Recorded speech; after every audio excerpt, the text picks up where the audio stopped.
Title: Inside Leavenworth, America's most feared federal prison exposed. Help this channel grow. Like the video, leave a comment, and subscribe for more stories. This helps us a lot. Thank you. The story begins. The story begins in the rolling plains of Kansas, where the wind carries a low whistle across miles of open land.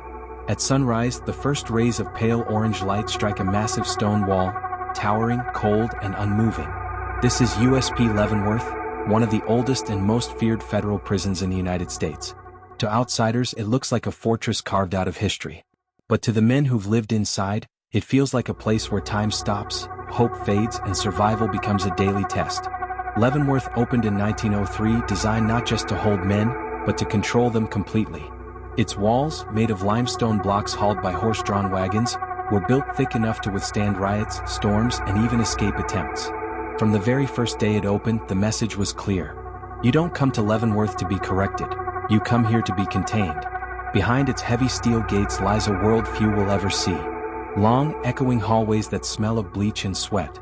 Steel doors that slam shut like the end of a sentence. Catwalks where guards once patrolled with rifles, watching every move. And the unmistakable clang of metal on metal, the heartbeat of the prison. In its early years, Leavenworth housed men who shaped American criminal history. Gangsters, mob bosses, bank robbers, political radicals, World War II spies, and inmates who became legends in the crime underworld. No matter how tough they thought they were, the fortress broke most of them. Surrounded by farmland and military installations, escape was nearly impossible. The prison became a symbol not just of punishment, but of absolute isolation. By the mid-20th century, overcrowding turned Leavenworth into a pressure cooker. Cells made for one man now held 2 or 3. Arguments over food, space, or even eye contact turned into fights within seconds. Guards struggled to control the chaos as inmate populations surged. Old wings crumbled, plumbing backed up, and the noise, constant yelling, metal banging, radios blaring, never stopped. Former inmates described it as living inside an engine that never shuts off.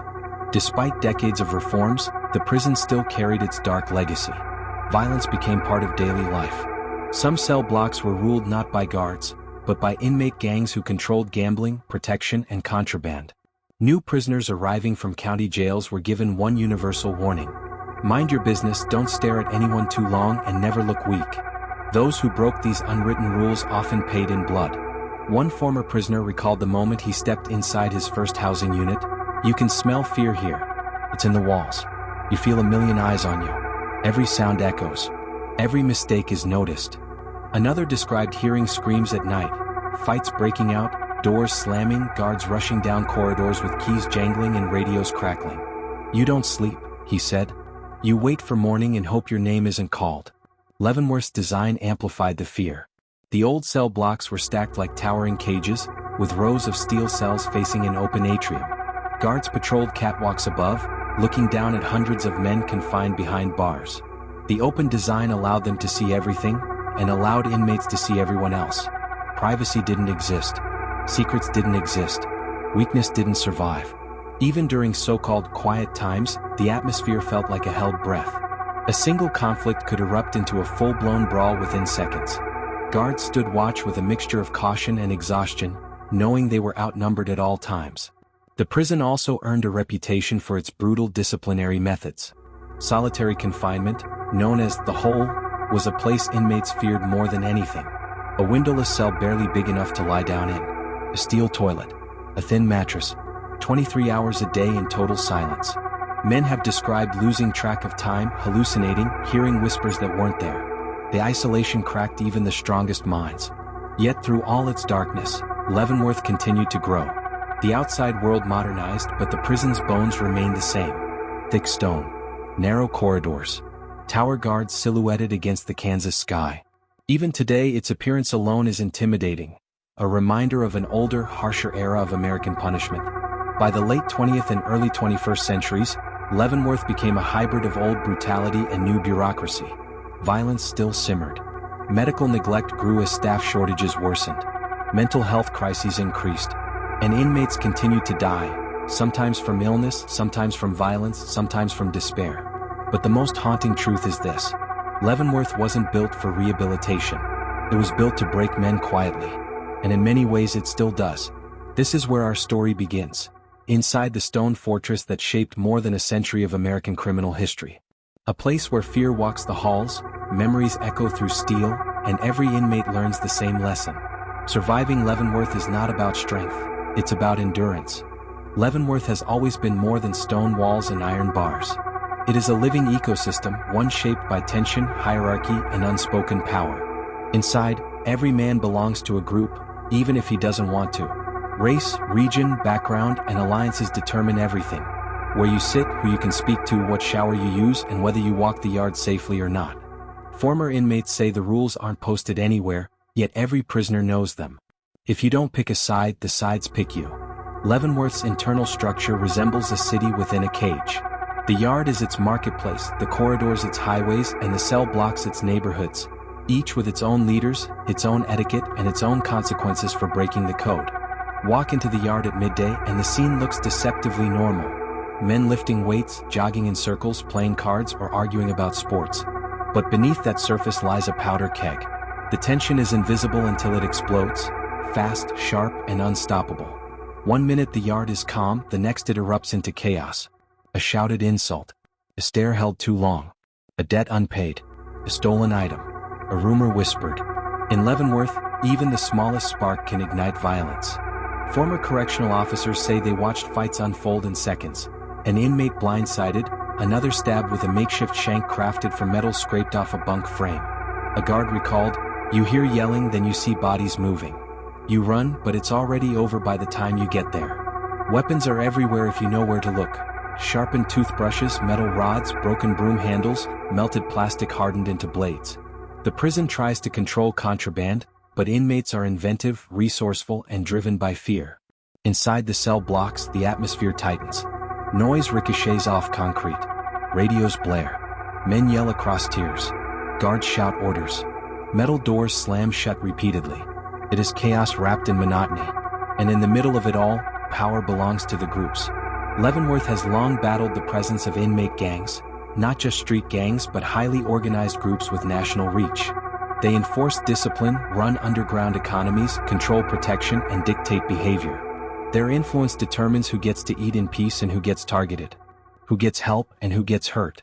One former inmate explained it simply. If you want to survive, you have to know who runs your unit. Debts are deadly inside Leavenworth. A lost card game, a borrowed item, a favor unpaid, any of these can seal a man's fate. Some prisoners join gangs just for survival. Others stay alone, walking a razor-thin line between invisibility and vulnerability. But it's not just inmate-on-inmate violence that defines the prison. Leavenworth has a long, troubled history of staff brutality, corruption, and cover-ups. There were documented cases of guards beating inmates in blind spots where cameras couldn't see. Former officers admitted that some staff picked favorites, letting certain inmates break rules while punishing others harshly. Allegations of excessive force, ignored medical emergencies, and retaliation against inmates who filed grievances have surfaced for decades. One of the most feared consequences inside the prison is being labeled a snitch. Even a rumor can endanger a man's life. Some inmates were stabbed simply because a guard spoke to them too long. To survive, many inmates avoid talking to staff altogether, choosing silence over suspicion. Mental health crises are another invisible battle inside the walls. Isolation, violence, overcrowding, and constant tension take a devastating toll. Men develop anxiety, paranoia, insomnia, and depression. Some talk to themselves just to feel less alone. One inmate described hearing voices at night, not from other prisoners but from his own mind trying to escape the stress. And the system often fails to address it. Understaffed medical units, long delays for treatment, overwhelmed counselors. The prison becomes a place where pain is swallowed, not treated. Yet, despite the fear, violence, and chaos, Leavenworth holds moments of humanity. You see it in unlikely friendships. A man teaching another inmate to read, two strangers sharing commissary on a bad day, someone giving advice to a new arrival trembling in fear. But those moments are brief, fragile sparks of light swallowed by the darkness of the environment. Every inmate who survives Leavenworth understands one universal truth. The danger is constant, but the hardest battle is inside your own mind. By the time inmates leave, many say the prison has changed them forever. Their voices lower, their eyes sharper, their trust diminished. As one former prisoner put it, Leavenworth doesn't just punish your past, it shapes your future. the scandals they tried to hide. Leavenworth has been at the center of multiple investigations stretching back nearly a century. Some of the earliest reports from the 1930s describe inmates working grueling hours on a massive prison farm, often under harsh punishment. But the most disturbing scandals came later. In the 1960s and 1970s, lawsuits and federal reviews uncovered allegations of abuse, overcrowding, and medical neglect. Former inmates described being left untreated for infections, broken bones, and chronic illnesses. Medical units were understaffed, overworked, and at times overwhelmed by emergencies. One former correctional officer from the 1980s later admitted, "We didn't have enough staff, so people suffered. Some deaths shouldn't have happened." These stories were not isolated. They became a pattern, a cycle of mistreatment that lingered through the decades. But the most explosive scandal arrived in 2016, shaking the prison's reputation to its core. The wiretapping scandal that shocked the nation. The world was stunned when news broke that staff at Leavenworth had been secretly recording attorney-client conversations, a direct violation of constitutional rights. Hundreds of privileged conversations were captured on video and audio. Lawyers accused the prison of spying on inmates preparing their defenses. Judges ordered emergency investigations. Lawsuits poured in. For many legal experts, it was proof that the system inside Leavenworth had fallen into dangerous territory, a place where rules were bent, privacy was ignored, and power was abused. One attorney said, "If they're willing to violate basic constitutional protections, imagine what goes on when no one is looking." Behind the prison's stone walls, accountability was scarce. Deaths that raised more questions than answers. Over the decades, numerous inmate deaths at Leavenworth sparked public outrage. Some were violent, stabbings, beatings, and gang attacks. But many were medical, heart attacks, untreated infections, diabetic complications, suicides. Former prisoners claimed some deaths were preventable. They described slow medical response times, long waits for diabetic care, and mental health patients left alone in crisis. One former inmate, who later became an advocate for prison reform, said, "Men didn't just die in Leavenworth, they died begging for help." In several cases, families questioned what really happened behind the scenes. Autopsy reports didn't match official statements. Surveillance footage was missing. Prison staff refused to answer questions. Over time, Leavenworth became a symbol not just of punishment, but of invisibility, a place where stories disappeared, where suffering stayed behind the walls. Inside the segregation unit, where silence becomes a sentence.